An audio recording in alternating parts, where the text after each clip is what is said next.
I drive a 87 RX7 with a 5.3 swap. Don't hate me. If you watch some of my videos, you'll see like I was ripping the e-brake, but I promise you it was not doing a thing.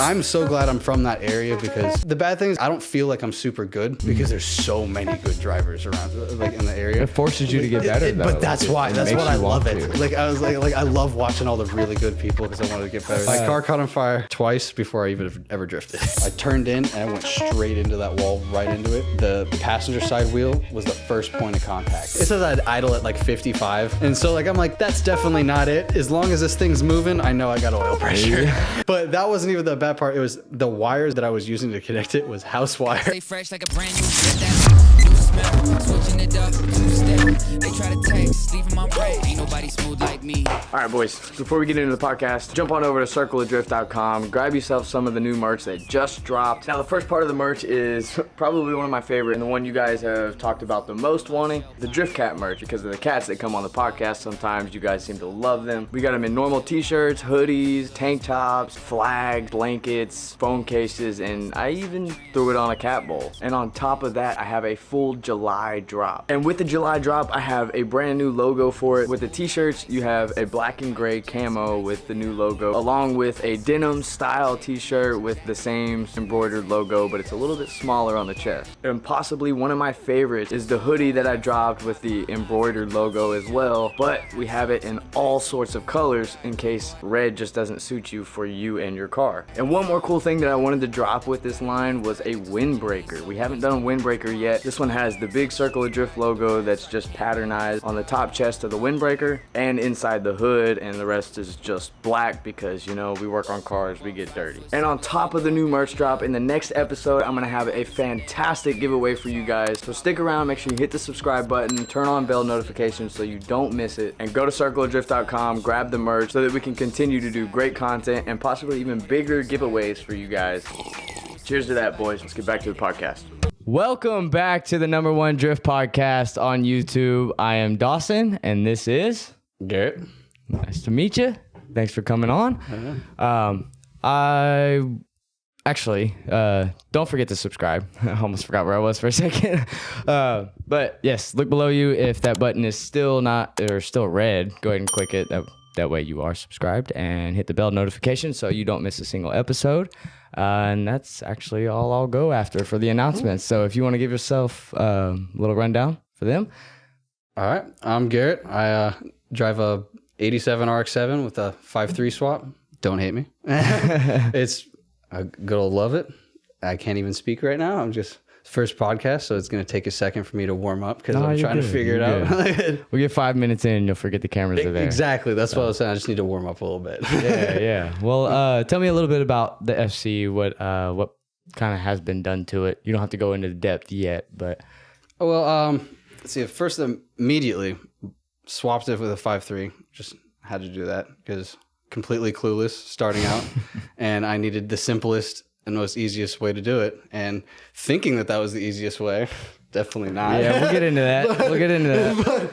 But, ran down and I'm losing my train of thought here. Can you say it again? Just give a rundown on the FC, like what all's, I guess, done to it right now. What's the current state of it? Oh, okay. We're tube front. I got a Villains angle kit. Nice. Simple but easy. It's great. Yeah, I got a few buddies with the Villains kit. Yep. And a full 8.8 rear end. Okay. I had to do that. I'm pretty sure like the moment I put some sticky tires on it, the third turn snapped that right out. It was a good old base stiff model. Not good. Yeah, good old FC problems. Yeah. Again, we'll get into that too. But so that's pretty much it. Yeah. Nothing too special. Yeah. Well, of course, I put a cage in it and all the stuff like that. It is pretty much, I didn't mean to do it, but it is pretty much a Pro-Am legal drift car. No way. Okay. I didn't know it was to that stage. Yeah. It's, I even got the little, what is it? The key that you need right up front, or The kill How switch. am I forgetting that? Yeah, kill switch. Yeah. Yeah, I got the kill switch up from. I literally thought that I needed to do it. Like, I don't even start. I have like, one in the barely shop sitting in a comp. box. Like, I barely even I did like one fun comp like last month, and I was like, and I started like 6 years ago, and I'm like, I need to build this. I need to do pro-am. And so I had the pro-am book and everything. I don't even think it's still the same regulations. No, I doubt it. And so like, what's the point? So the cage is ready for it. I made everything set up for it. I had to make sure that I just remember the most. I mean, it was 6 years ago, so I'm trying to think of it. Like, I remember the most important thing was it had to be a kill switch out up front, so if anything happened, like the track worker can shut it off. Yeah. And other than that, it's pretty simple stuff. Like just complete bone stock 5.3. I didn't even change the cam, and with an AccuSump and an improved oil pan baffling.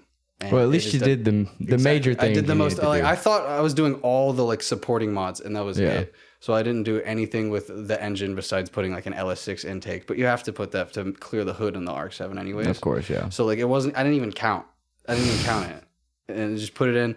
And I mean, technically, it's got LS1 injectors too. But again. Truck is like it's like what is the difference of like 10 it's all Legos. Exactly. Like it's I mean the cam's gonna make it have more torque, but anything else completely stock like you would expect. Yeah. Well, cool. Well, actually, I wanted to point out because did you ever watch the Hunter Boyer episode? I think it was actually what was it? Episode 6. 6. I don't think so. What car did he have? He had an FC. Oh no, I didn't see it. So it's almost identical to your car. Really? But it was a turbo 13B. It was he kept the rotary and everything. He was a big rotary guy. The dude that I said had slapped the fucking rotary together on like a plastic table. Yeah. That guy. Dude, wild then. He's actually building an AE86 right now. One of those, I think it was the IROC edition or some shit. He found one. It's a rust bucket, but he's restoring it and putting a VQ of all things in it. All right. Yeah, I don't know. That's gonna be hilarious though. See that good old like little AE86 sounding like a trumpet flying around. Exactly. Yeah. It's an HR, which sounds a little better, but his car almost looks identical to yours. That same tan color, like everything. I did not expect that. I thought it was a little unique with it because I've had people like run around and be like, "Yo, you look like straight Frankenstein FC," or like you got like straight up primed out beat the piss missile car FC. Like they'd say like some weird stuff all the time. I think some guy like I'll think of it. Some other guy told me one, and I really thought it was funny. It was because it's just straight primered out, but it's it's so, primer. Yeah, it's okay. Yeah, it's so beat up. It looks tan. It's like really tan. Yeah, it's like it's just I think it's like self-etching primer. That's all it is. That's funny. Yeah, exactly. So it was like $50. Oh, that's awesome. Yeah, and it also I had enough to paint the interior too. I'm a half price hot boy. Yes, I am. You can't even hear it. But yeah, I just want to bring that up because it's like pretty much identical, except his is like a desert tan kind of color, like almost a caramel tan. Well, he didn't even own it anymore, but That's too bad. Yeah. Anyways, do you get a lot of hate for the LS though? I thought I would. That's why I was super, super nervous about it. I was really nervous about going to my first drift event because I had been from the car scene, and a lot of the car meet scene, at least especially in my area, big douchebags. It's I believe it. Like super, super judgmental. And so like I thought like I was like once I left that I thought I was going into like something like I need to be careful, but I'm also gonna LS swap something. So like I think people are gonna hate me. And then I go to my first drift event. Exact opposite. It might have been a little different because it caught it on fire that event, but like I to this day I don't think I ever like I've had one person like joke around with me who's really cool, like, and he's joking around with me. He's like, dude, why didn't you keep the rotary in it, man? Why is it LS blah blah blah? And I'm like, I was clueless. So I'm trying to be simple. It's trying to be simple, and it was cheap, like real cheap. So like, why not? And he's like, oh no, I'm just giving you crap, bro. I've never had someone like actually like butthurt. Like that's the drift community, man. Exactly. Like everyone's greatest community ever. Dude, hell yeah. They're just the nicest people ever. It's the whole like night and day difference between the car meet that I came from and and the drifting scene, and that's why I really was like, I'm definitely staying here. This is the coolest people ever. Well, I want to ask you a little bit about that a little later in the podcast. But what made you choose the FC instead of like a 350Z or 240 or any like the basic cars? So my neighbors that I have, well, my old neighbors, I don't even live in that house anymore. They were always into drifting. They're drift OGs. They been drifting since the early 2000s, I believe. Don't really quote me on that, but like I know it's something crazy like that, because whenever I would walk up to him and ask him, I'd always walk over to the house randomly. Like I did this since I was like 16. I'd walk over there and be like, try to act like it was really cool and know what I was doing. Like I'd like walk up to him and be like, me. Yeah, exactly. I'd walk up and like I'd like research like how SRs were, because they had two 240s and they're SRs. And one was a red top and one was a black top. And I walked up, I was like, oh, the black top has got a little bit more horsepower. That thing's sick. And they're like, that's not how that works. And they're like, yeah, it's a black top. Okay. And I just kept on going with it. And I mean, at the time, I had a front wheel drive car. So like they would always give me crap. I feel like, you. when are you going to get into drifting, do something cool, blah, blah, blah. It's like, I don't know anything about cars. I'm not doing that. I hate when people make fun of like little kids like that, or not even little kids, but just people that don't really know much about cars, because I guarantee you those people were in the exact same position. Oh, yeah. I'm sure they were. We were all there, didn't have a fucking clue what we were doing. Oh, yep. Like, come on. It took him a while to ever give me crap about it, but it was like that's good. Like when I finally was like, yeah, this thing's cool. He's like, no, it's not. It's like, He said, let me let you in on a little secret here.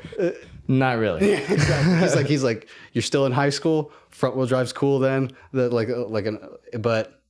No, it's not. Yeah. All right, boys. I want to stop the podcast and tell you guys about today's sponsor, SeatGeek. Now, if you don't know what SeatGeek is, it is an online ticketing platform where you can buy tickets to events like sports, concerts, comedy shows, music festivals, and all sorts of different types of events. They have a super clean and simple platform right on the homepage where it shows you trending events that are happening in your area. And like right now, up at Nashville Super Speedway down the road, there is the NASCAR event going on. So if I wanted to buy some tickets for that, it shows up directly on the homepage. And once you click on that, it shows you exactly where the seats are that are available for purchase, and it actually color coordinates by best deal to worst deal. So after you click on an event and looking at the map, you will see green dots, orange dots, and red dots. All of your green dots are gonna be a little bit bigger, which are gonna emphasize that those are your best deals. So like this one right here, if I wanted to be smack dab in the middle of the grandstands, I would be paying about $213 each, which is the best deal possible for this event. And you can see that there's an orange dot up in the top left corner that is obviously not as good of a seat, but it's the exact same price as that best deal.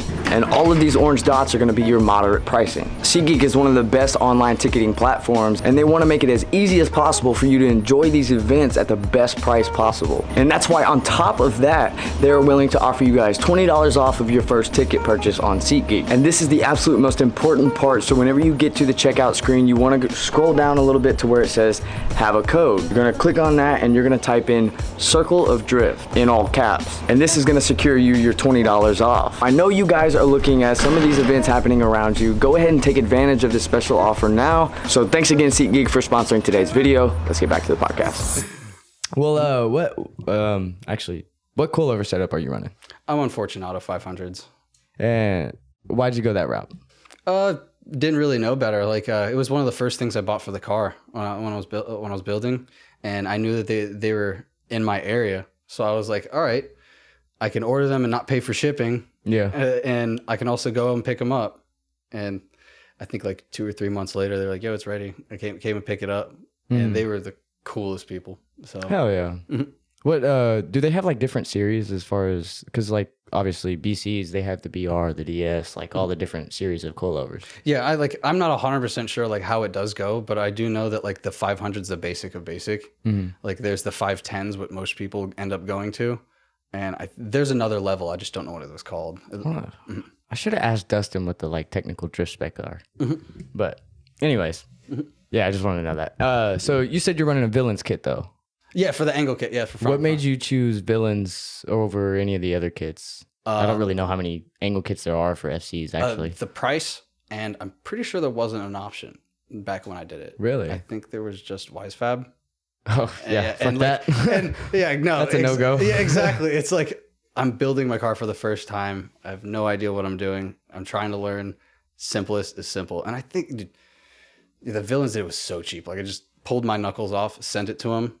They modified them, and then sent me a couple like tie rods and some ball joint extensions. I think that's all it was. And another thing, I forgot what car they came from. But So it's not just like big and beefy, but oh wow. yeah, they're much beefier tie rods than the stock ones. I know like the RX7 ones are like these tiny like sticks. They're so tiny. Yep. And then these are like probably like double or triple the diameter. They're beefy, and like they're definitely too beefy because like I remember when I wrecked and I hit them, they didn't bend. They didn't bend at all. And so I looked at it like, what? Sick. Like yeah, it's I was sick. surprised with the FDF ones, dude. Those tie rods are fucking massive Yeah, compared to the Z ones, the stock Zs. Exactly. Even the GK Tech kit that I had, there because you can. The good thing that I liked about the GK Tech kit was that you could adjust. What's up, buddy? You can adjust the tie rods, so they were made for any Nissan car. All you had to do was just cut them off while they're the fucking end of the threads out, and just make it whatever size you need. But dude, I bent so many of them. What are you doing, dude? It just hops right up. Oh yeah, man. But yeah, it's even though they didn't bend them, they were so stiff. I mean, also I wrecked and hit the barrier pretty hard. So it sent all the pressure into the steering rack and completely blew out the steering rack, and it blew out everything. Like once I like pulled the wheels off and took it out of the knuckle, the whole rod just dropped. And so the ball joints had no pressure left. So like I guess like they were just so beefy. Instead of stiffening out, they just sent all the force into the racks and the bushings itself. I don't know, what are they called? Not the bushings, like the ball joint itself that rolls off of it. It's usually really stiff, but because they were completely blown out, they just dropped. So the little ball. Gone. So that's why I was like, whew, like these tie rods are stiff. I'm definitely never gonna bend them, but if I hit something hard enough, I'm destroying my rack again. Yeah, you're gonna fuck something else. Yeah, exactly. All right, so the Villains doesn't make just a bolt-on kit. You have to actually send off your parts. They pretty sure like it's either they have cores. It's sending cores. So if they don't have one available, you have to send them a core, okay. and they do it for you. So like at the time there wasn't any available, so I had to send my knuckle out, and they just did it for me and pulled it back. Or for all I know, I sent the knuckle out, they sent me someone else's, and they just kind of used it for something reimbursed, else. Yeah, it's just like a reimbursement. I guess that's how a lot of them work too. So that's smart. Hell yeah, I didn't know that. It could be how it goes. I'm not 100% sure on that. Yeah. But I mean, they're real cool people. I've called them about a bunch of stuff because that's awesome. Because of like my hydro issues and stuff, things like that. Tell me about that. I have never drifted on a hydro until last month. And with it being in your car the entire time? With it being in my car the entire time. Yeah. It was to the point where like when I my first event, like when the issue happened and I jumped out of the car, blah, blah, blah. The instructor that got in that tried to stop the car, he pulled it down. He's like, your e-brake doesn't work. I was like, oh yeah, it's purely just for show. Just for looks, you know. It's like, I'm trying to figure out what's wrong with it like that. And it's just taken a long time. And so I finally like ditched the calipers, put some Z32s in, and much better. Still not locking the wheels though. Yeah. But I really like that that's what happened to me because it forced me to learn how to drive with only feints. I immediately ripped out the e-brake thinking that the hydro was going to work well. I so wish that I had just kept the e-brake in. Nah. Because I would have been able to just figure out that I can just rip the e-brake instead. But nope. Up until a few months ago, like last month or so, just purely just learning drifting on feining and weight transfer. And it's helped out massively because now that like my hydro works enough, once I fly in, because I've only had one event on hydro, and so I was like, man, I'm gonna start doing faster entries now because the e-brake's gonna work. So like, yeeted threw it out and pulled the e-brake a couple times, and I could feel the car pull more forward. I was like, oh, now I can finally feel what the sim is like. Because like before, like I'm so used to the sim and driving that like even though it doesn't work, since the beginning, I've always just ripped the e-brake. If you watch some of my videos, you'll see like years ago, like I was ripping the e-brake, but I promise you, it was not doing a thing. I was just naturally ready because there's the same position. My sim is the same position as my car. So like so I'm immediately just naturally trying to pull it. Gotcha. And so I have a ton of e-brake practice in the sim, but I've never had it work in real life. So it just comes. So did you start out on the sim? Like, is that so you learned first? Yeah. There. Once I started building the car, like and realized, this is gonna take a while. Yeah. I immediately started building a sim, and I think that was around 2016. So like it actually made sense to buy some quality parts. Mm-hmm. I think let's see, the wheelbase was much cheaper. I could get a full blown rig and four screens for no shit. For I think I went to Costco and it was they had good old Costco. They had a 27-inch curved screen. It was 1080p because I'm not trying to be all fancy like with it's a sim. We're just trying to practice like so just full HD is all I need. I think it was $190 and I bought 3 of them. Right there. I was like, yes, this is perfect. Put the screens, right? Let's go, like immediately. And the stand was about, I think it was like at the time it was like $150. And I think it took like a month to get there. And the seat, so comfy. I think it was an R seat and I got it on a Black Friday deal for really, really cheap. And I was already into gaming. I was already a big nerd. So I had the rig.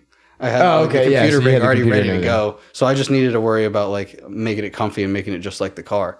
That's sick. And it was so beautiful. Like I can send you a picture of it. It's like I sit there all the time on it, just practicing as much as I can, and it works because I wanted to make sure that like it was worth it to where it was truly like my same seating position. Yeah, of course. I saw like a lot of the basic sims like you can be a cheap one, but like the seat will be like a beach chair pretty much. And like it'll be leaned way far back because it's supposed to be for Formula One sim. Yeah.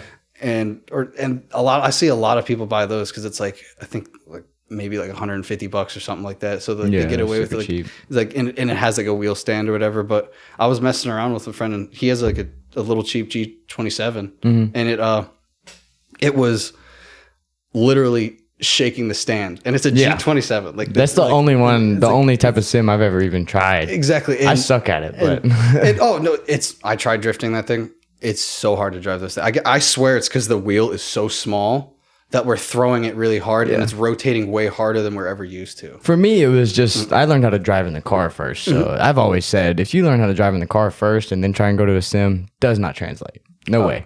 Well, I can 100% say it translates if you do sim first. Yeah, no, I agree with that. I totally agree with that. Dude, because like my first event, my car barely running, and when it didn't catch on fire, so like I should have said when the first event that I actually drifted, I think like within one lap I was able to link the whole course, and yes, it was just Washington Circuit on Summit Point.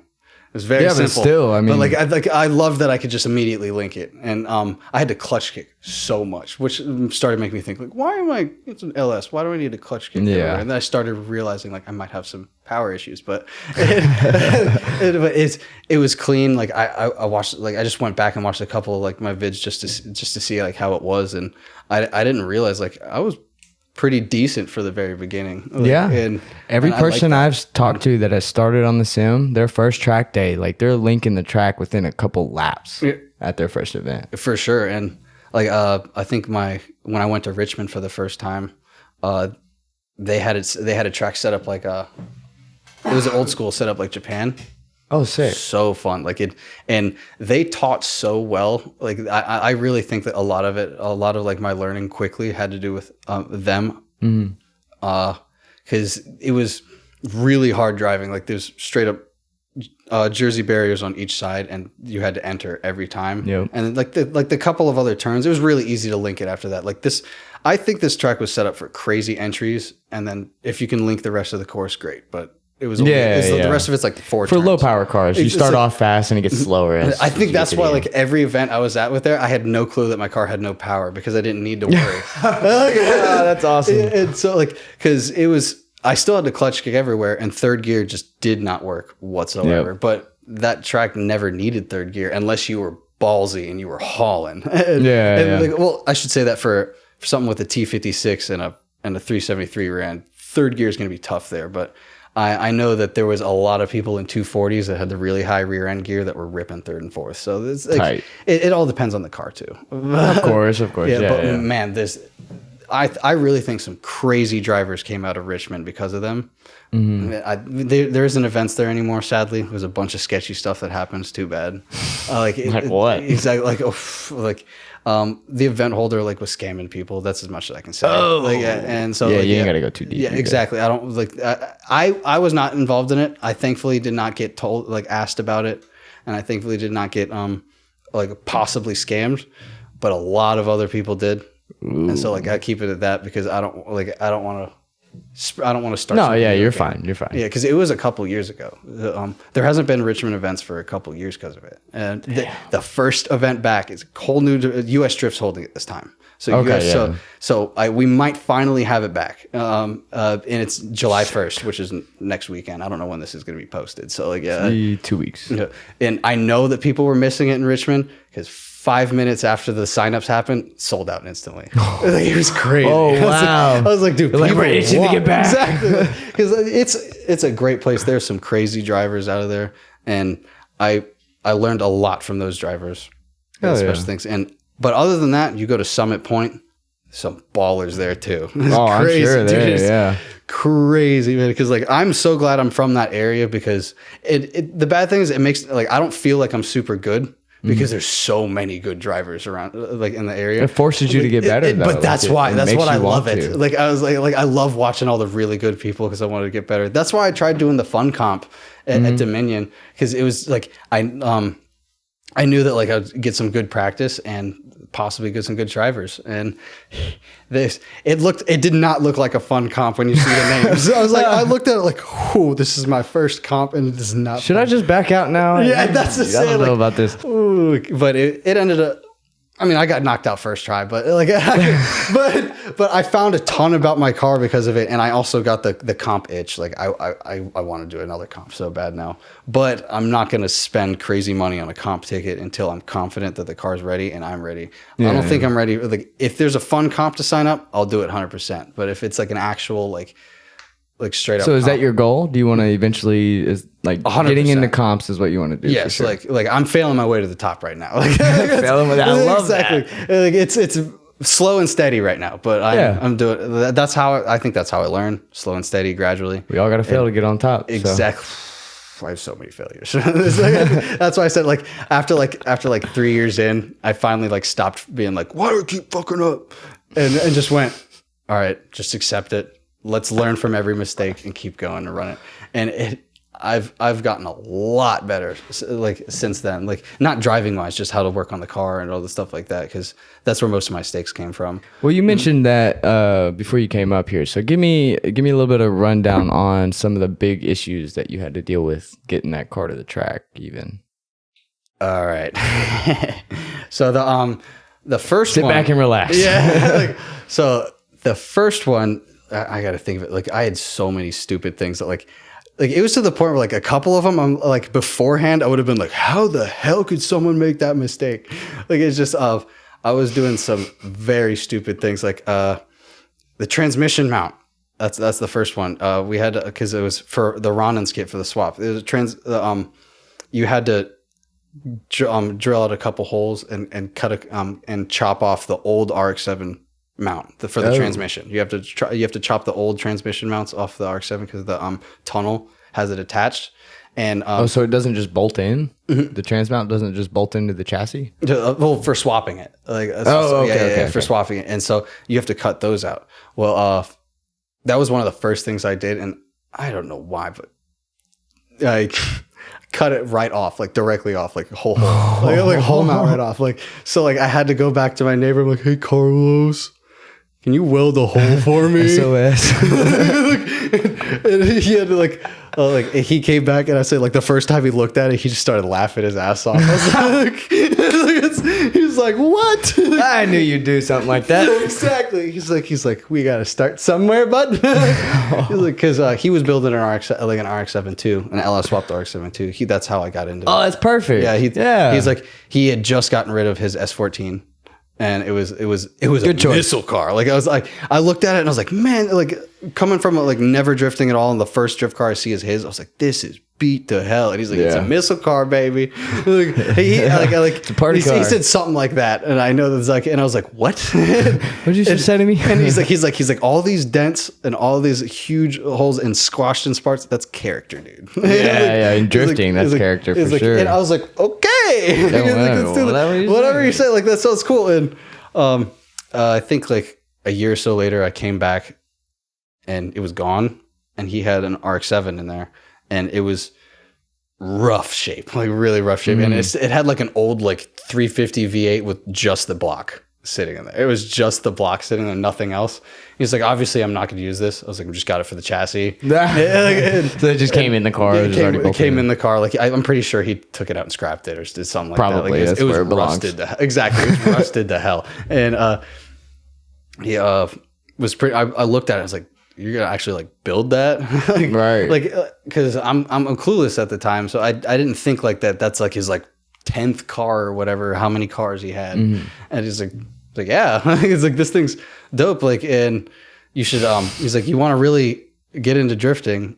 It's like, you should do it with this car, man. And I was like, oh, I don't know, dude. Like, I don't like. I was like, I have no clue about cars. I'm not gonna mess with that. And he's like, you can't keep saying that. He's like, you will just keep saying that until you just do it. Exactly. He's like, you got to just do it. He's like, just build the car. It's like, don't actually build your drift car, by the way. But I think I needed to personally, just because the way I learned that I needed to build the whole thing, like learn it piece by piece. Because I was straight up like, I don't have no idea where to start. I will be overwhelmed, blah, blah, blah. And he's like, all right, then simplify it. Start with every piece one over one. So like once I like got the car, because he like eventually like convinced me to get the car. Yeah, he's of like, course. Yeah, of course. Yeah, as one car guy does. Exactly. Like, and so the first thing I did was I pulled the whole rear suspension out, and like he showed me a bunch of RX7 forums, because it was 2016. Forums still old forum days. Forums were still relevant. And he said pretty much, look at this, look up everything you can on the rear suspension, learn everything and how it works. And what you need to do, build the rear suspension. And once you know 100% about that piece, close it up and finish that, and then go to the next section of the car. And that he's like, you will really learn cars that way. And yeah, like, okay. Exactly. He's like, it might take a little bit, but yeah. And so first thing is just drop this subframe, pulled it out. I remember it was so fun. The first thing I did was he was like, yeah, get a torch and burn it out. I was like, you're saying I get to play with fire? Exactly. Dude, you should have seen me trying to get the compression arm out of the fucking Z, the factory one. Oh my God, that bushing will rust itself to the frame stud. So like it'll actually break some of the threads off. I have one of my one of the studs on there has some threads that are missing. I have to put a fucking spacer where the lower control arm bolts up to, just so that the actual nut will grab and doesn't get to the part where there's no thread. It's a little sketch, but you gotta sit there with a torch, and then you have to get I had to like basically just swing that arm back and forth until the arm came off, but the bushing was still on. So I was like, fuck, after that. And then I swear to God, on each one, it did it on both sides. Each one I sat on the little bushing with a torch for probably 20 minutes straight on each side. And then I just got a pipe wrench and just started barely moving it back and forth until it finally fell off. They're a pain in the ass, dude. That's why I was really glad that I was able to just drop the whole subframe. It came out completely, which is a miracle, because everything on that car, I got so lucky with little things. Like once so I'm gonna go back. When I picked up the car from the guy that I bought it from, it was sitting in his yard. He said it didn't run all that other stuff, blah blah blah. So like I bought it for $600. Like in 2016, I don't think you can get. I bought my Z for $600. Yeah, but I don't think you can get an FC RX7 for $600 anymore. And that's why I was like super like happy. Actually, about that. yes, you can. That one that I was just talking about, Hunters. He sold it the chassis for it. Well, it had like some suspension arms and stuff on it. 500 bones. Oh, okay. So it is possible still. Yeah, though, which is great because you go on Facebook and you look up RX7. It's like people looking with like it'll like sitting and rotting in someone's yard. You can clearly see grass growing over it. And they're like $3,000. Yeah, no, I know. It's like no, I posted mine for like $6 one time just to see what would. I didn't want to actually sell it, but I just want to see if someone was dumb enough to fucking say, "I'll come get it." Yeah, exactly. Because if someone would have, I would have been like, "All right, yeah, come get it. I'll go buy another one." I don't blame you there either. It's the same thing. Yeah, but shockingly, like the guy was like, "Yeah, I'm gonna do a high RPM V8 build with it." I was like, even me being clueless, I was like, why that? Like, I guess the guy was just like imagining in his head, but I remember looking over the car and going through it, fuel line completely disconnected. It's like, okay, well, he might have just, I don't know why he did that. And went around, looked at it, made sure there wasn't any rust or anything like that because it'd been sitting outside for a while. Perfectly fine. So like immediately, like completely, I bought it off him for $600, loaded it up. Oh yeah, I should say this. Everything that I've done from the beginning on, I had Carlos come and pick it up for me. my neighbor, like he helped me with everything. Like I call him my mentor. Like I'm pretty sure, like I guess you could say drift parents. Yeah, there you go. Like, I guess you could say drift parents because like mentors are the best thing to have. Exactly, because like they've been really amazing to me, and they have always taught me to. I don't know how to say it. Like whatever. Anyways, moving on. Yeah, exactly. He helped me pick it up. We bought once I got the car, immediately went to pick apart and got a 5.3, and he also came with slap it in the back of his truck and go next because I don't even think I bought it. Yeah, sounds like Brandon whenever I got my mentor whenever I got started. Yep, he did all that same shit. And I annoyed the piss out of him with questions too. I said everything, and I didn't care how stupid it sounded. I just was like, I immediately threw it at him like, hey. What about this? Do I need this? Should I go do this? And I know for a fact, like half. Will this kid fucking leave me alone? Yeah, like half the time, like sometimes he just didn't even reply, and that's when I knew, like, if he didn't reply, I knew it was a simple answer. Exactly. Look it up, dummy. Exactly, like that's the vibe I got from him when he did it, because he was always so nice to me on that stuff. But like, that's awesome. Like whenever really in person, and I asked a dumb question, like something like that, like you could tell, like he would laugh and be like, dude. Like that's what you're like. Take a second, think about that. Just think about it. Exactly. And so, anything that I did for the first year and a half or two, I'm pretty sure like he was involved in like going with it. Yeah. And once I finally got to like a point where like I built like half the car, because like going back to the suspension, like was like burning out all the bushings, which was really fun. Like you go, like, of course. Oh, only the first time. I know there's probably so many people like, how the hell did you think that's fun? I was like, well, hey, when you're clueless and you get to use a torch immediately, it's fun.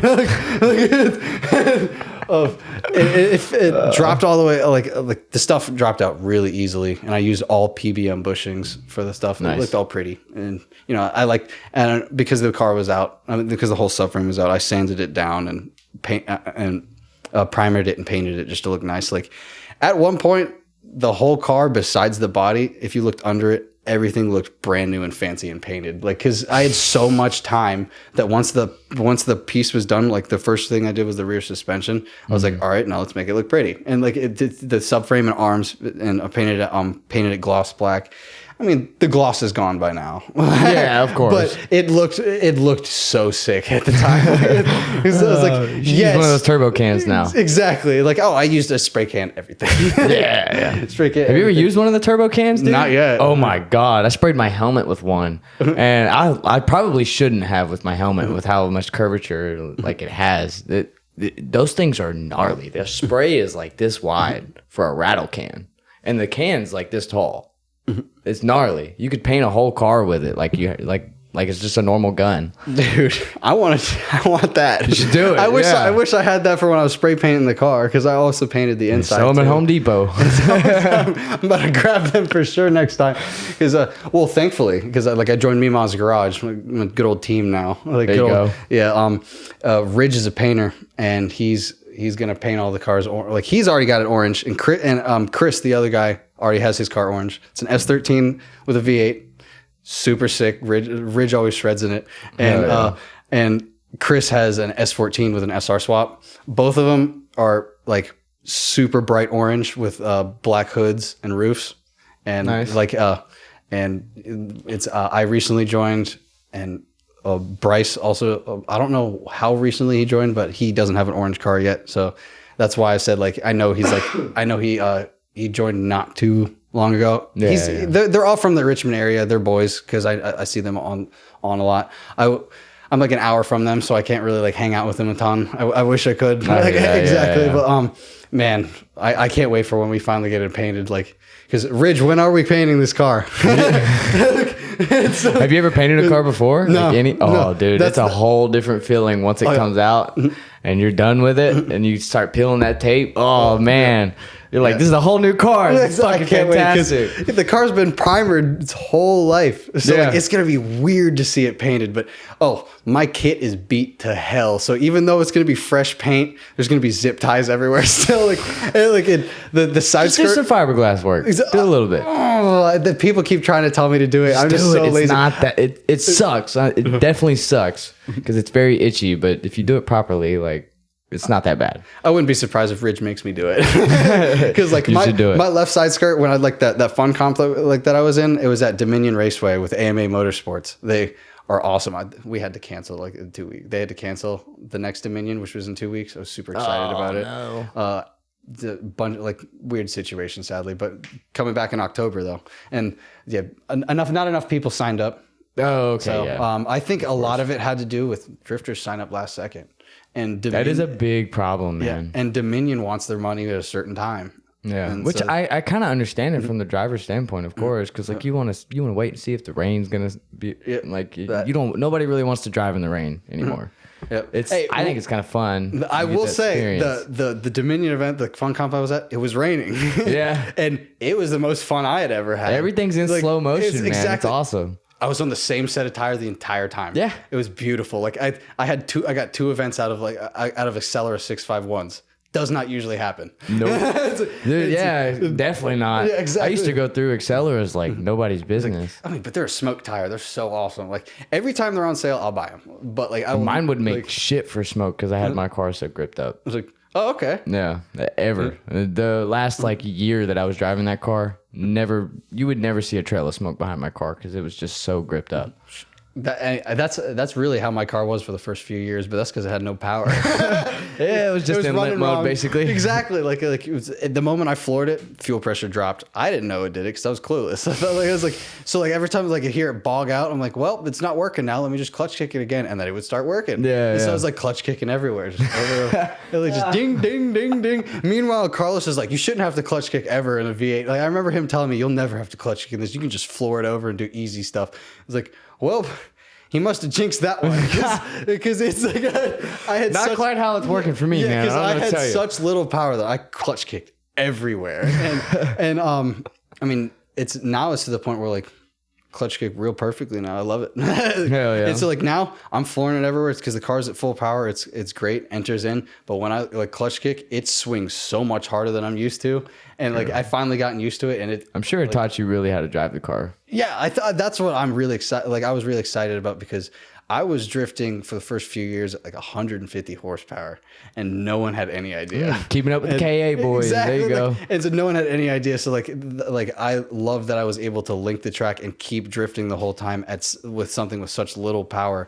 So like, it gave it like a special thing. Like most V8 guys, like it's like a cheat code, but because I was so clueless and on how to build it and how to like make it run right, that I had to learn to drift with no power anyways. It's like the only thing that made it easy is the torque was always there. It was like the torque was always there, so that's a little thing that made it easy. Yeah, because I remember Brandon was in the car with me before I wrecked, and he was shredding around, going on, and I remember him saying like, "Dude, it's like your car's at idle," because like when I'd throw it and I'd enter hard, and it would and I would just barely give it any gas. The car would be like, "Bowl," and I'd be completely sideways the whole time.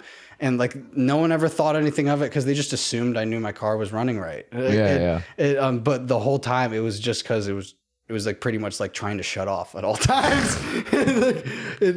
Like if it wasn't the fuel pressure that was bad, my intake air temp would be way too high and it would cause it to go in limp mode or anything.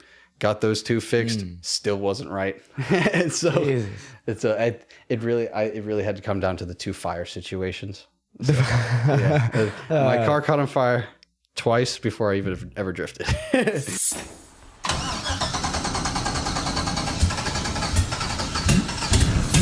First time, I guess I just, I didn't torque down my car because I didn't know I was supposed to. I think like when I built the car, it's like, again, why would you think you weren't supposed to? Torque down what part? Like just the whole car in general, especially like the fuel line.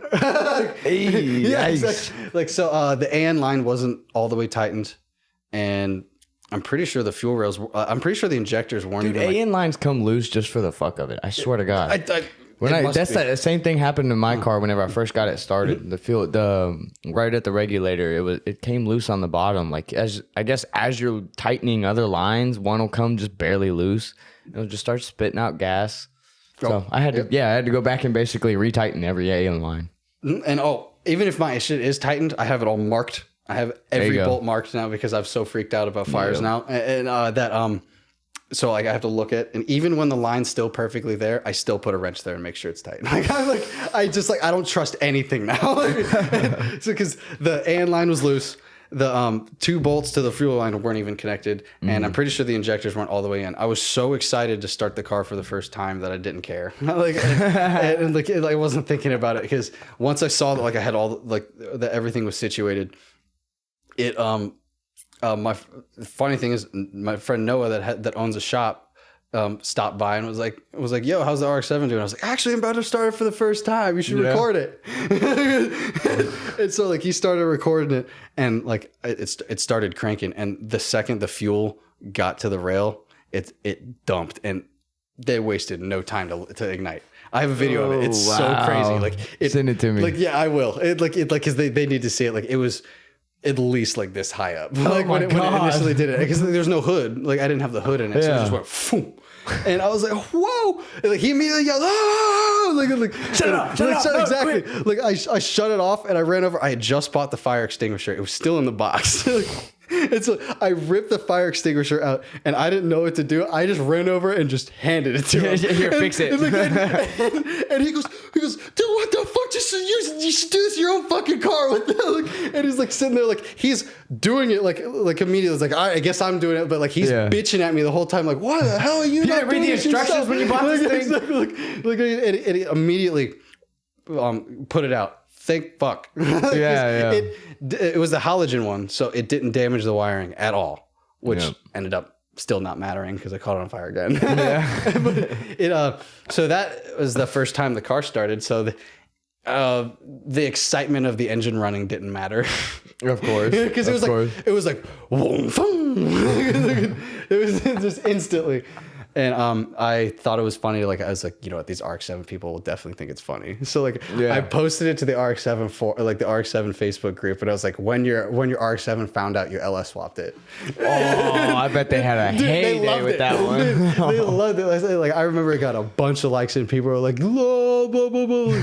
And I was sitting there. That's why you keep it rotary. Exactly. It'll do the same shit. It's exactly. I'm like the whole time they're trying to justify why it was this why it was the dumbest decision. I was like, I'm just making I'm making a joke. You know what happens when you mix more air with fire? Yeah, exactly. I was like, that's you just get more joke. fire. I was like, any engine's gonna catch on fire if you don't tighten the fuel lines. Shut up, dude. I did this as a joke.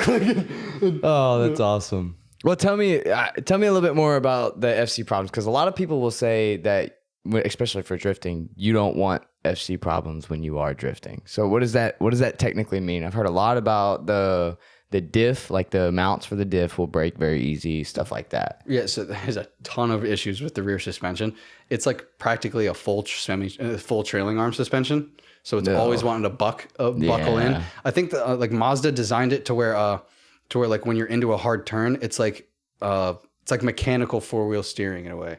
So like when you're hard into a turn, let's say a left turn, the right wheel, the right arm is gonna buckle in and help and help it push to the left more, which is perfect for road racing, but terrible for drifting, because like the arm's moving the whole time. There's no way to get any grip or to stiffen it out, or like, I mean, you're throwing it sideways and you're trying to floor it, and the arm's buckling. So like one wheel's at like whatever alignment it's at, and the other wheel's just like doing its own thing. So silly. So yeah, you have to get a bunch of PBM arms. There's a bunch of spherical. PBM has all the things you need. It's like a spherical. I know there's some sort of spherical bearing for the lower control arm, and then there's like DTSS bushing that's for the side, and that's the one that like helps it like the wheels twist left and right, I believe. So like when you replace it with the solid one, it keeps it straight. And, nice. And when you have the spherical bearings in there and the other things, I don't remember the names of them. I just remember one of them spherical bearing, one was another thing, because it was like I put this together so long ago. And it makes all the arms not move a muscle. It stiffens it completely out.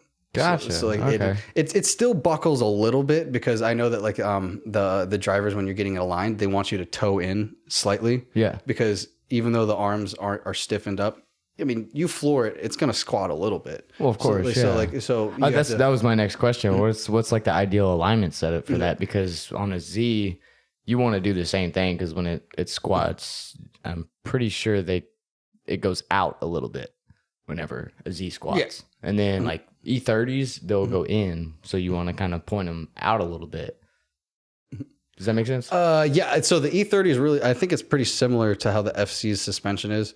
I just learned the whole like alignment thing. Like I was running like terrible alignment for years, not knowing. Like I remember a couple people like we've been there. Like once I like posted like, hey, I got a new alignment. They're like, yo, your old alignment, how are you drifting that? Like, that's made crazy. It work.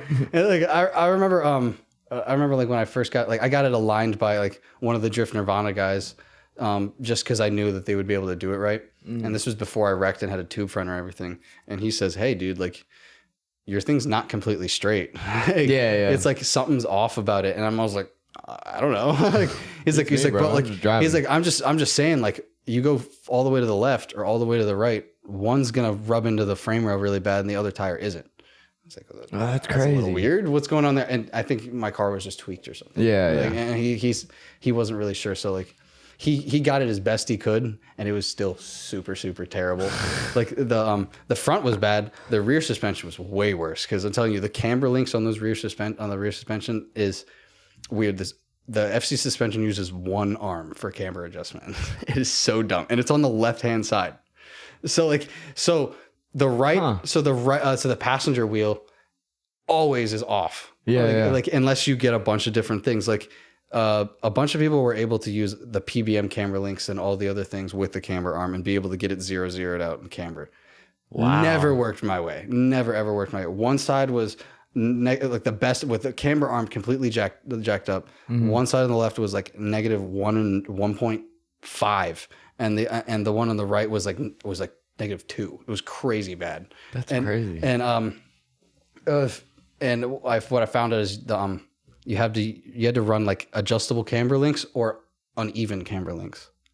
You see what I'm saying? Like, because that sounds fucking dumb. Yeah. So like, there's one arm that attaches to the chassis and then attaches to the subframe. It buckles it up and down, and then there's two little camber links on one on the left hand and one on the right hand side, and they don't even sell adjustable ones anymore. I think you have to make them. You get. So I went to Ronin's. And he has 3 different stages of camber links, and three different. He calls them stages, but they're links. Yeah, of course. And I took the very shortest one and put it on the right hand side, so it would work. And then I put and then the left one I put the longest, and it finally like evened it out. I think I'm finally at like -0.8 on the left and -1 on the right. Oh wow! So you're still not getting even tire wear. No, like that's what I was saying. Like in order to get perfect, you have to get adjustables. And they used to, like, Mazda Tricks used to sell them, but every time I've checked, they were overpriced and it said out of stock. and I'm talking like out of stock for months. So like I don't even think they make them anymore. Wow. Yeah. So you have to, because I remember like Zach, with, I might have to let Scotty play with my my FC. He can figure something out. Yeah, I mean, it's like it might sound like a lot worse, but if you get the parts immediately, you would never know how hard it is. Wow. Like so, it's well, like, damn. All right. like yeah, I went through like the PBM links. Then I did like 2 different alignments trying to figure out why the camber link would work. That's when someone told me about like the links being adjustable, because I didn't realize. I finally was like, you know what, let's learn about it. I pulled the camber link off and I started like messing with the arm, and I saw, like, I physically saw that like the wheel was like massively going in and out when you go up or down. So I was like, wait, couldn't you just like use a shorter one and it'd be good? Yeah. And I used the Ronin's V8 and the Ronin's V8 and the trans mounts. So like I looked it up and I remember that he had some sort of camber links, and that's when I started getting, so this is why there's like different lengths. So I bought those, and it made it so much better. Yeah. But once I got the 488, I had to go through that thing all over again. Yeah. Because once you get the 488, you have to weld a whole new mount to the back of the subframe, and it creates a whole new pivot point. And so I messed up and didn't install it right. I had Vencam, who also did the tube front for me. Tight. They helped me with doing the rear end, and I was just going off the instructions, and he was just listening to whatever I said from the instructions. I didn't tell him that you have to use. I didn't know why, but there was a little forward like a rubber bushing. I think it's the thing that goes on top of like the diff, like a spare one. Like I don't even know how to explain it. It's just like a rubber piece in between, and I didn't install that at all. You're supposed to put that in between the front diff, in between the diff itself and the mount that's welded to the subframe. So I had a bunch of washes there. I didn't think anything of it. And once I finally like hit up Ronin about it, like, cause I was running I ran like that car for like a year like that. Oh my God. It is like the alignment was still super terrible. So I just assumed that, it got there was even no worse. way for you to even tell that. Yeah. I just assumed like, it was just, the camber links. I need to adjust the camber links again, or blah blah blah blah blah. And that's when like I finally like was Googling stuff, because when I finally went to change my rear end out, I changed from a 373 to a 410, thinking that I needed to because I had no power. I thought that that's what it was. Yeah.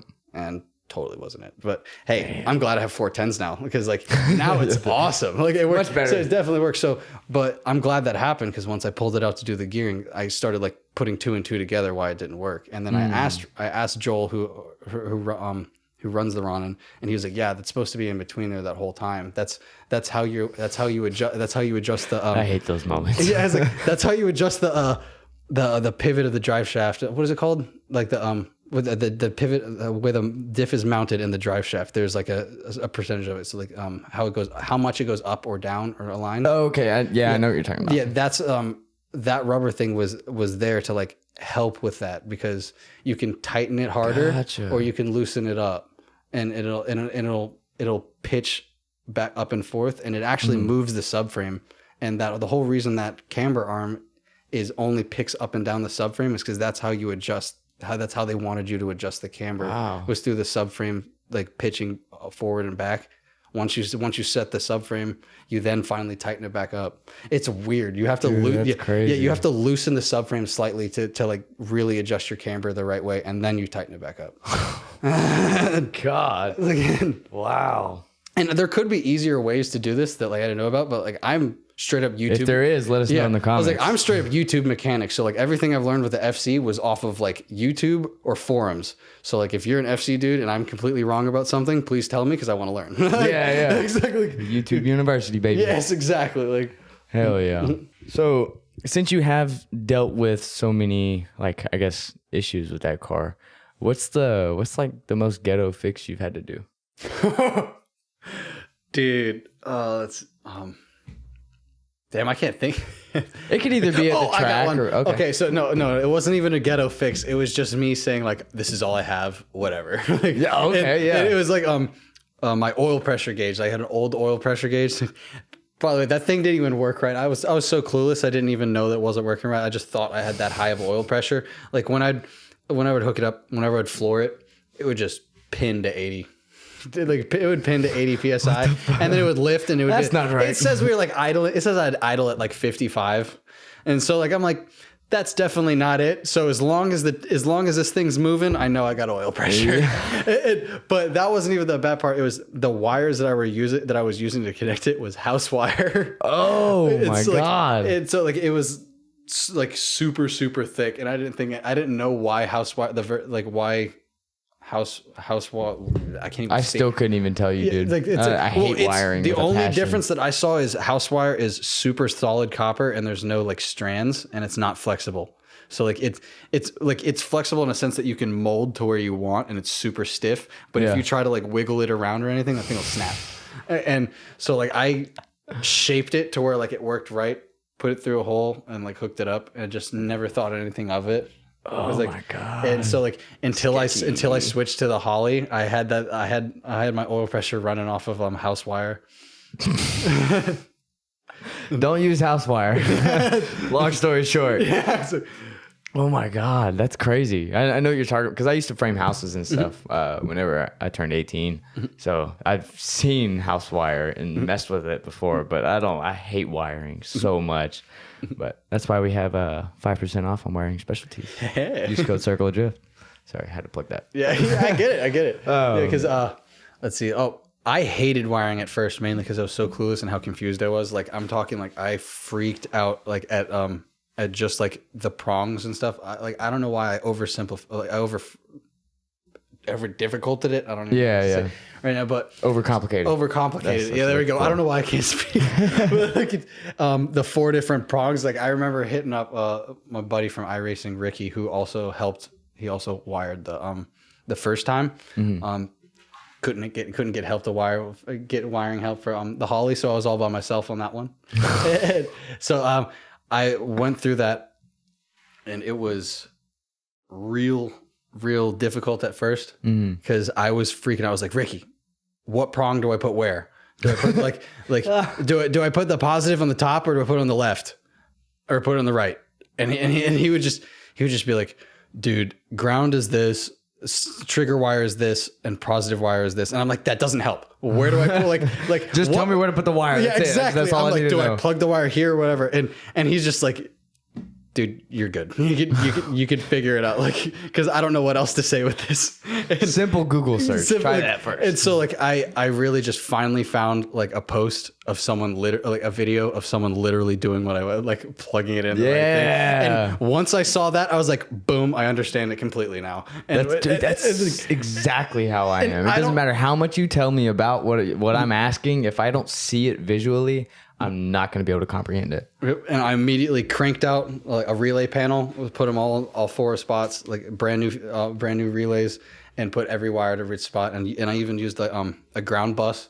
Mm-hmm. And I made sure I was like, hey, is this ground bus wired this way or anything like that? And he goes, dude, you could work for me now. And I was like, sweet, because this was purely YouTube and me asking you a bunch of questions. Oh yeah. He's like, well, I definitely didn't help you out enough to where you got there, so you're definitely farther than a lot of other people. That looks really good. You can learn more from YouTube than college. I swear on my life, dude. 100%. College is the biggest waste of money.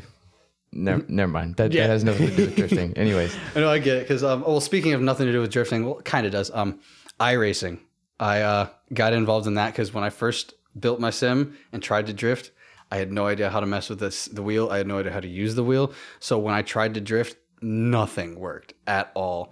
And so I was like, let's try something else. I went to iRacing and signed up and started doing a bunch of different cars there. Yeah. And that place is serious. You have to be on point with the line, on point with your brake points, and on point with how hard or how little you hit the gas. And if you don't wreck yourself out, someone else is going to plow right through you unless you're very predictable.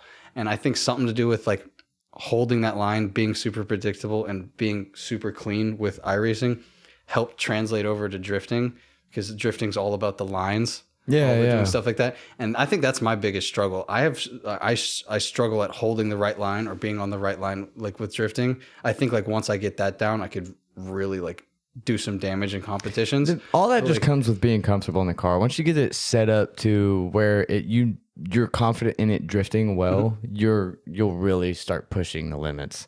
That's kind of where I was getting to before kind of where I was before I took the car down, because especially at places like Beach Bend where you're just surrounded with walls, like you have to build that sense of no fear, because you're throwing it like 60 miles an hour at a wall. Yep. And just like committing to the line and hoping that you don't go straight into it. Yep. I still struggle with walls, because like, man, like I don't have many footage of me like running a wall, because I've like I'm confident now and not afraid to wreck, but because I hit that wall so hard, and when I did wreck, like it was something that like it's a little in the back of my mind, like, you don't really need to run the wall, just practice, just like and I can feel myself starting to get to the point where I want to run the wall though. So, I get too eager once, especially at Beach Bend, and I'm like, that wall looks so cool though. I want to be up there. Yeah. And then you get up there and you realize it's very slippery because of the marbles. Oh, that's a good point too. Yeah. Because like, I now that my hydro works enough to where I can actually adjust my line, I was like, sweet, I can finally do faster entries and not freak out. Like, and I was at Shenandoah Raceway in the Shenandoah Valley. Love the place. Swing Set LLC. Jason Richardson holds it. That dude is awesome. Like, and he's so laid back. Like it doesn't matter when you show up. He'll tech your car when you get there. Like it's like That's how Clarksville is. That's great. I'm glad you got something like that too. Because half the time, if I showed up late, I just literally went out on track. A lot of the good drifters, a lot of the good drifters with Shenandoah, they don't show up till like 1 or 2. And they stay all the way into the night. And I completely get it now. I think I'm gonna start doing that too, because it's so much more fun. Like, because the first half is like most people's cars break by then. Yeah, that's a good point too. Get more seat time. Yeah, way more seat time. Oh, the hot lapping there is pandemonium. Like it's super cool, because like how consistent and thoughtful people are. Like no one's assholes, no one's running you down, no one's stuff like that. But there gets a lot of cars on that track, like at sometimes, and it gets sketchy, but it's really cool how like everyone's able to come together and be like really calm about it and not crazy. Unless it's your boys. Unless it's your boys. Like then you're like, yo, screw everyone else around us. Let's run. Let's play bumper cars. Let's do this. So I had that. I had that happen once. Thankfully, that was fun.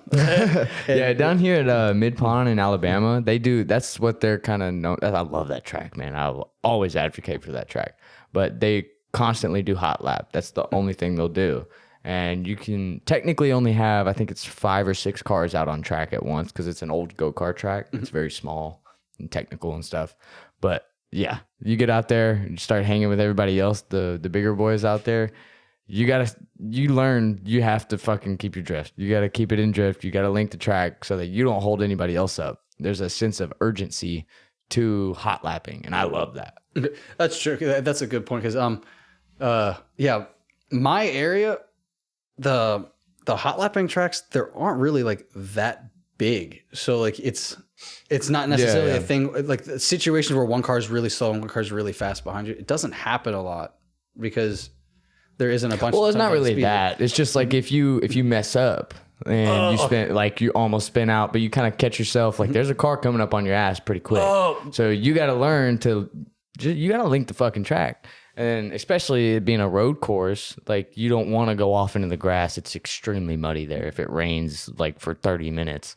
So I don't know. I love the fact that urgency is there, in my opinion. Oh yeah, I mean it's a good point, because I do love Shenandoah for the hot lapping with that. But yeah, with Shenandoah there's every type of drifter. Like I swear, like out of every track, Shenandoah is the one that has the most novices, which I love, because that means like there's more people learning, more people getting into it, and but like it makes it tough for hot lapping there, which is super super fun. You get a bunch of wild things. I treat it as like, hey, saving on tire. Then it's like if someone spins out in front of me and I have to slow down, I'm like, all right, well, I'm about to save on tire. Maybe I need to cool down the car. Like it's that's true. That's that a good way to think about it. And I start looking down. I'm like, yeah, car's getting hot. Yeah, thank you, dude. A good idea. I was like, thank you, dude. I was about to keep shredding.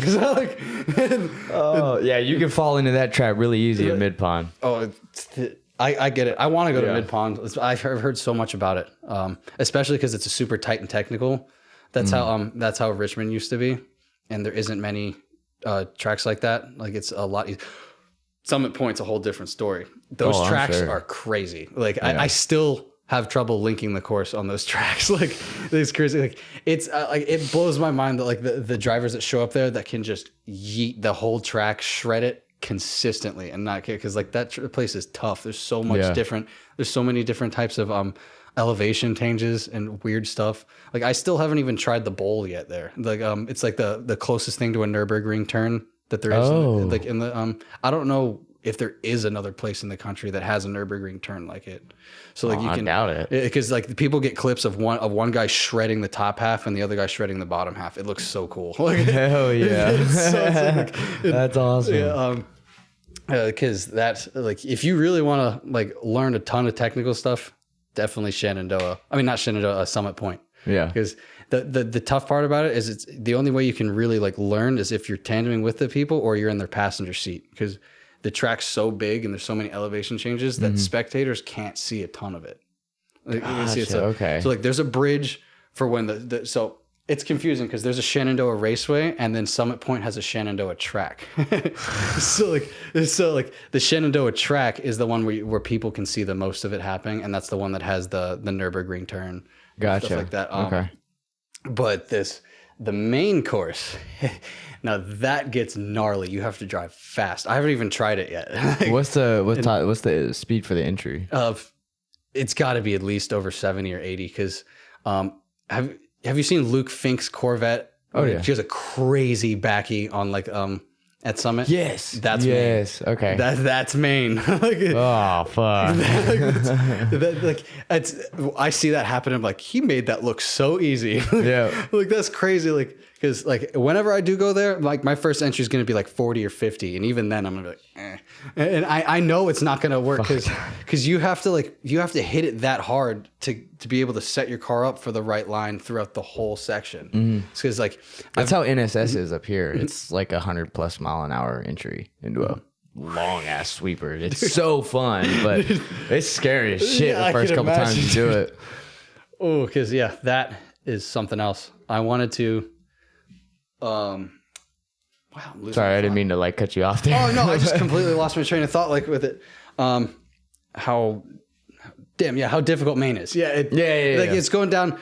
So like going back to the simulator, like I've never touched Maine drifting in real life, but I have a ton of laps in the sim on Maine, and just because like they have a race every week, and usually the race is follows the real life race series. So like it makes it so the real drivers can practice on the track the same week that they're about to do a real life race.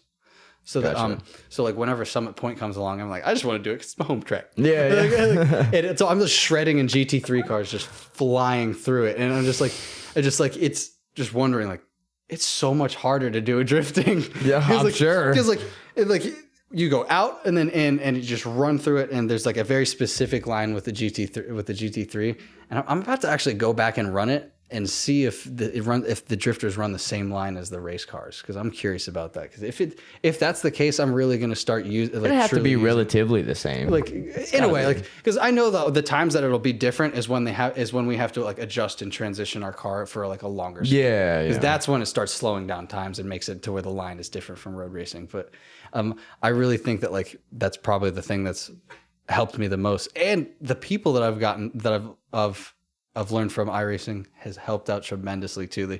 It's like a team. I joined like an endurance racing team just to like when I first joined. Oh, cool! Just for the fun, because like it was fun boy for endurance racing. Like most of them were doing oval racing at the time. That's how I met Ricky, because Ricky does modified racing, and he also travels for work. And so just so happened when I was getting like a wiring, and when I was about to get my wiring done, he was in Virginia. So I was like, "Yo, dude, let's meet up and do my wiring or whatever. Like you can stay at the house." And he was so happy to do that, and I was excited. That's tight. Because I was able to get away with not learning wiring. Yeah. It's like, yeah. Who needs it? It's like so like Ricky wired my whole car for me before when I did the Terminator X. So if it wasn't for iRacing, I would have never had that. And it's crazy to think about, and that's just one piece of the puzzle with it. Like it's the endurance racing with that is really fun because you have to have multiple drivers and you run it. And it's like 12 and 24-hour races. Hell yeah. So like when you can run the same exact line for hours and hours and hours, it like I think it's starting to like really helped me with trying to learn holding the line with drifting, because I don't know what it is. I just have such a bit Pattern recognition. Exactly. Yeah. It's like, so I'm thinking like, if you can do it in a race car, you can do it in a drift car with a little slightly bit of difference. Yeah.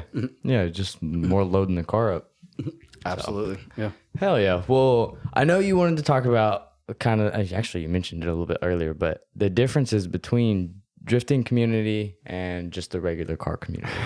Dude, what bone do you have to pick? Dude, it's not necessarily a bone. It's just, I can't stand that like the car meet community is so judgmental, and they care so much about like if you have real wheels. They care so much about like what parts you buy. They care so much about your kit. They care all this other stuff, and it's just like I've always had an issue with like other people trying to tell you how to spend your money. I agree with that. It's like, dude, I don't care. If you care that much, please pay for $3,000 wheels for me. Like, I would love that. If not, I'm happy with my $500 sets of wheels. Like, I have. Where are you finding $500 sets of wheels? On Marketplace, probably. Well, I bought 8 wheels when I first got into drifting, and it was a fake wheel company, and they Carlos is the one that knew about it. He told me, "Hey, these wheels, they're fake, but they're prime and they're lightweight for fake, for being fake." And that's how those carbines are on my Z. Yep, they're a dead company now. Yeah, they don't exist. It's like shit. Like it's like I wish they did. I'm surprised. I'm surprised my company is like the company that I bought the wheels from isn't dead, because their customer service is terrible. Yeah, like and so I bought the first set I bought off of them was off of a kit. Carlos bought them too for his wheels. Okay. So he bought a total of 12, and I just like bought in with him and bought 4, so it made it cheaper. Yep. So that's how I made it $500. But then when I bought the next set of them for spare tires, I think it was like $600, because it was only. That's still not bad. It's still not bad. Like $1,100 into 8 wheels, which is perfect. And the other thing about like going with real wheels is like I'm glad I didn't, because one of those spare wheels that I bought when I had the wreck. Mm-hmm. I have a clip of it. I can show you. I can show you so you can see the podcast or whatever. But I turned in and I went straight into that wall, right into it. The passenger side wheel was the first point of contact, and it's still straight. It's still my same steering wheel. Like that. Those 2 gray wheels up front are the same exact wheels from the wreck. It's just, that's funny. But when I flipped, when I twisted back and hit the wall, I still had so much momentum that like the car rubbed backwards and grinded down the wall. So that one rear wheel has this massive chunk. Like I'm missing out of it. And I looked at it and I was like, it didn't even break it obviously broke, but it didn't crack. It just grinded its whole piece out of it. And I'm like, these wheels are worth it. Like, yeah, for $600. Yeah, exactly. Like, it's like they all talk about like cracking and hitting the bumps and stuff like that. Well, I hit a Jersey wall at like I destroyed 50. 4 wheels my last event before taking the car down, and it was just from like I was being a dickhead. I knew it was my last event, so I came around and I hit a pothole. There was a little tiny pothole, and it DB'd the tire. And the crowd's right there in front of you too. That was the good corner where everyone can see it and everyone's recording. So I was like, fuck it. I stomped on it and just bare wheel, dude. And it was, I did that a couple times. See, like I completely get it. But like once I saw that, I was like, I love these wheels. Yeah. I tried to replace the spare one for them, and I hit the people up like, yo, like I see you don't have these wheels in stock yet with this color and this size. Like, when will you? I just need one wheel or whatever. And like they kind of replied like, look online, it should be there. And I was like, fuck you. I was like, no, dude, like I just need one wheel at a specific size and a specific color. I got into a wreck, so I just need one wheel. And he's like, well, what we have is what's online.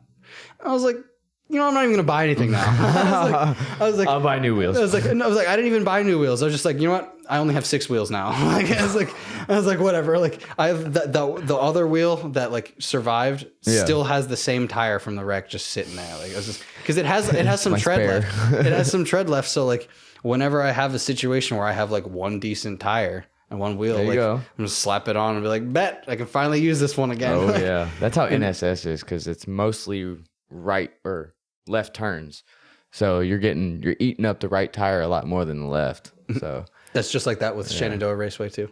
Sick. Yeah, I had the entries that I did, like, 'cause it was the last event I was at. When I think I aligned the car a little bit too far inward, like towed in, because when I yanked it for one of my first like quick entries, I can see, I watched the video that was recorded, like it went in and you can see like the inside part of my tire, the whole inside part of the tire just fly in the air, like in delam. And accelerate, like, not 651s usually do not delam. So I really think I think it was because I have too That's much what I was delam. on when mine delammed with 651s. Oh, okay. Surprisingly. So not delam. What is it called? The tread rips off of it. What is it? Oh, okay, yeah. Oh, sorry. Yeah, I meant. It was only the inner piece. Debeated. Because when I was shredding around, like I started hearing like flapping, like the tire flap, and I was like, "What the hell?" I was like, "These tires are like pretty fresh. Like they shouldn't be almost dead." Yeah, that'll piss you off real quick. Oh, it did. Like it was to the point where like when I pulled back into the drive into the parking lot and ran right up.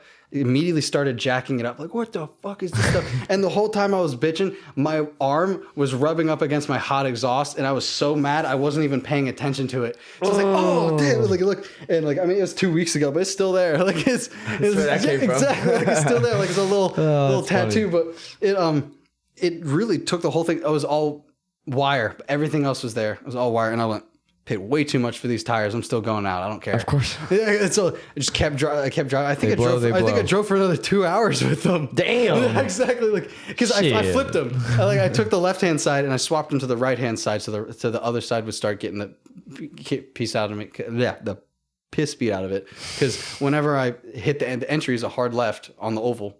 Yeah. So the driver's side one is the one that like pulled all the tire out. So I swapped it over to the right hand side, and when it completely fine. It was shredding around.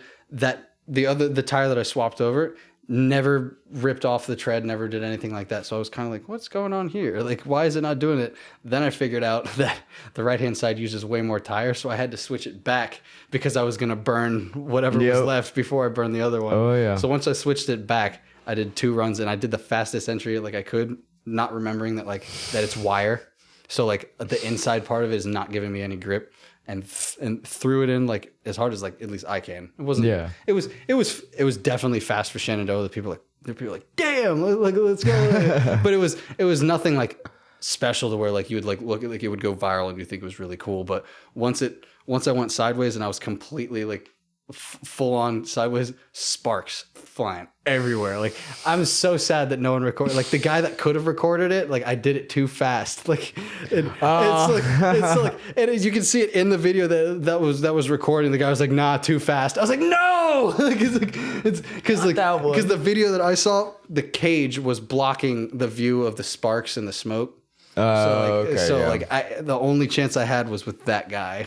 Damn. And every other cameraman was picturing the other side of the car, because so everyone saw the sparks, but no one had all the cameramans didn't see it, but like that one cameraman was like, "Damn, like I wish I should have got that shit." My bad, buddy. Like, and I was like, I'm so like, dude, that would have been so sick. But yeah, but once the sparks flew and went everything, I think 3 turns, poof, tire pops. So it ended the day early there. Hell yeah. Well, since you've gone through so many mishaps, give me your best piece of advice for anyone just getting into drifting. Don't overbuild the car. I mean, I think a lot of people say that. Oh, no, not even don't overbuild the car. Don't be afraid to ask a bunch of stupid questions and look like an idiot. Like, I could care less. I've gotten to the point where if I couldn't care less. Okay, my girlfriend gets on to me for saying that all the time. I couldn't care less. But like I will. Damn, I just lost my. Shit. Dude, don't forget to ask stupid questions. Yeah, don't forget to ask don't be afraid to ask stupid questions, because like when I'm not 100% sure that I know what's going on or I'm going to do it, I'll ask someone that does, but I'll ask them in a way that sounds like I'm completely clueless, because people will explain stuff way better when they think you're an idiot. Like, and That's very true. So like, I don't care that people think I look like an idiot because like I ask the dumbest questions in a row. But like the people will ask it like a lot of the time. Some of them will reply like kind of like I'm like a retard. Like they're like, sorry, I should have said that. Like the elevator reached the top floor. Like exactly. It's like, exactly. Like it's like, so they'll be like, okay, so you need to make sure that you torque it to this. And then you need to go this way. And like, stupid. And I'm sitting there like, I already know what you're saying. I just need that little tidbit that I don't know. Yeah. And once I get that, I'm like, bet, thank you. You're the best person ever. I know I did that a lot with Tucker from Richmond. He has a B5 Audi that he drifts. He's a rear-wheel drive. So it's awesome seeing that B5 shred or B4. Sure. Whatever the Sorry, hell Tucker. It is. I don't know my Audis either. I don't know any stuff like that. But he helped out with when I did my 410, like the 410 swap. So like I asked him like a million questions, like, hey, is this the right lash? Am I doing the right thing? Does this look right?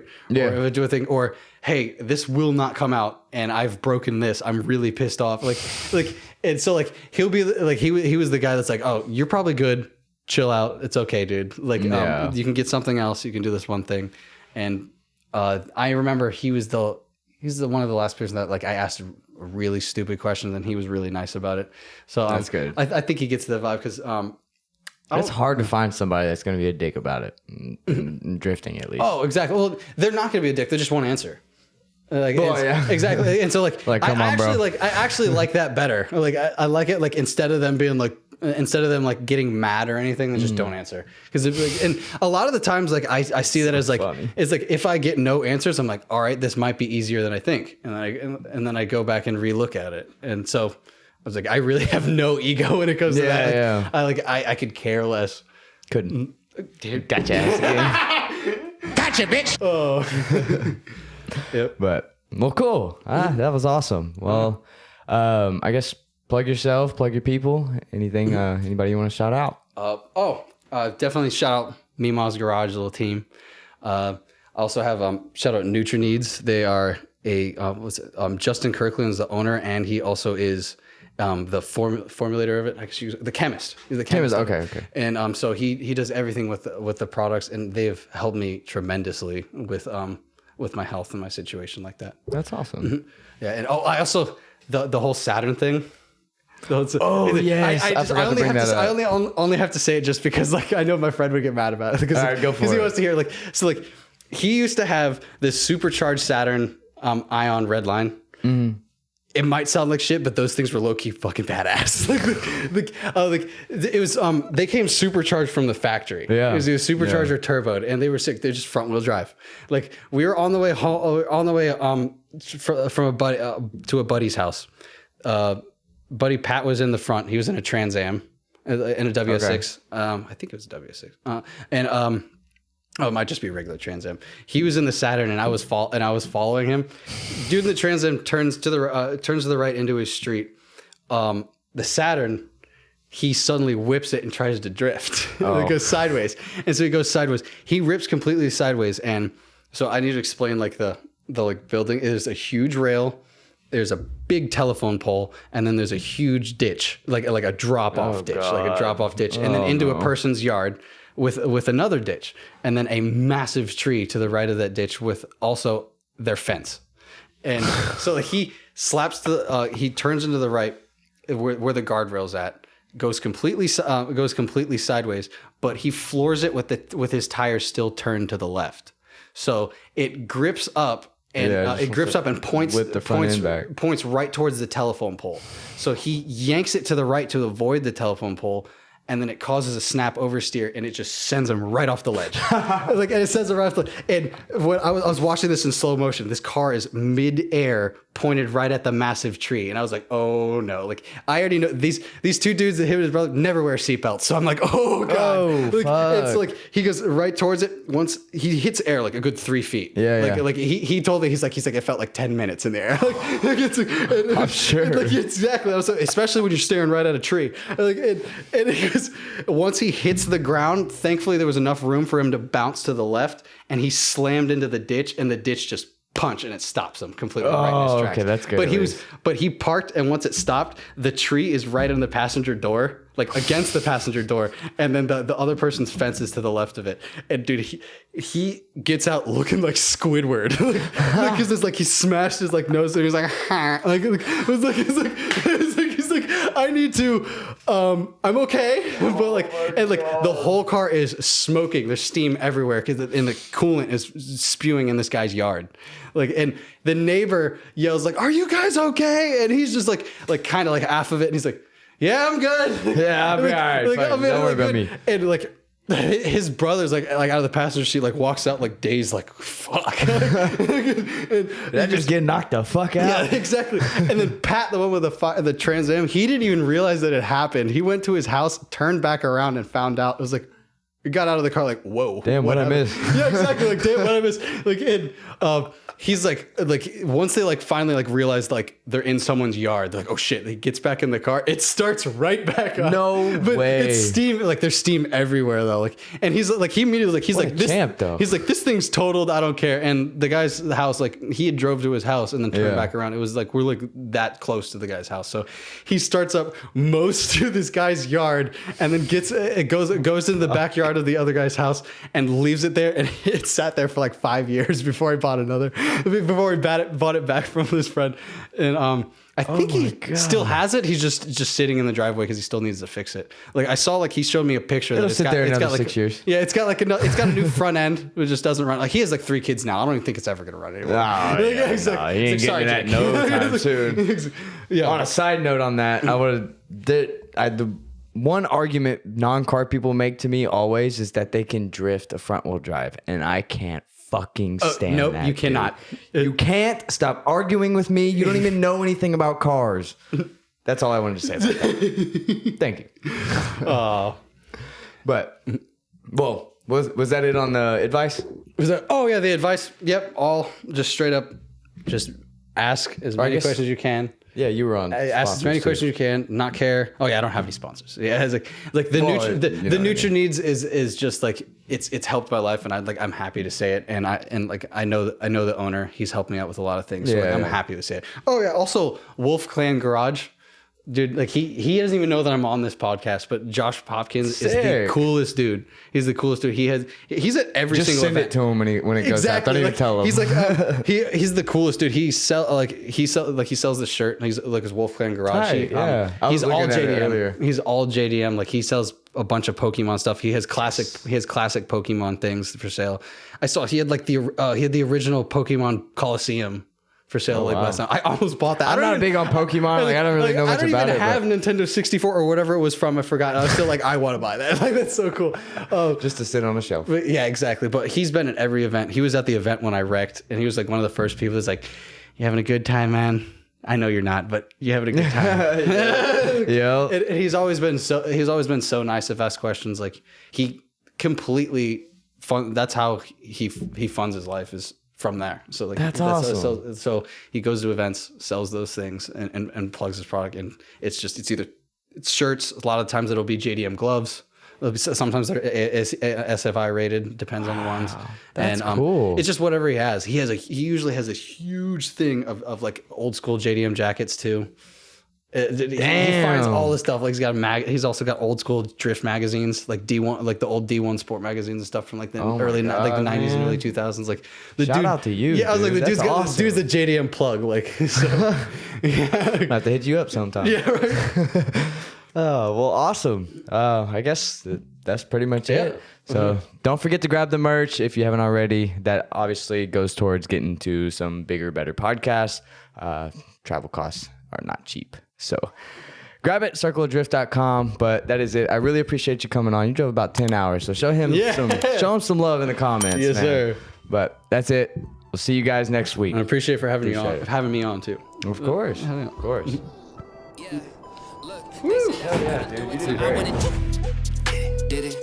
W's only, you know I've been winning. Top of the world, the globe is spinning. If you know, you know I've been on a mission. Go. Okay, let's get it. Got a little time on my hands like a wristwatch. I don't got time for the breaks and the pit stop.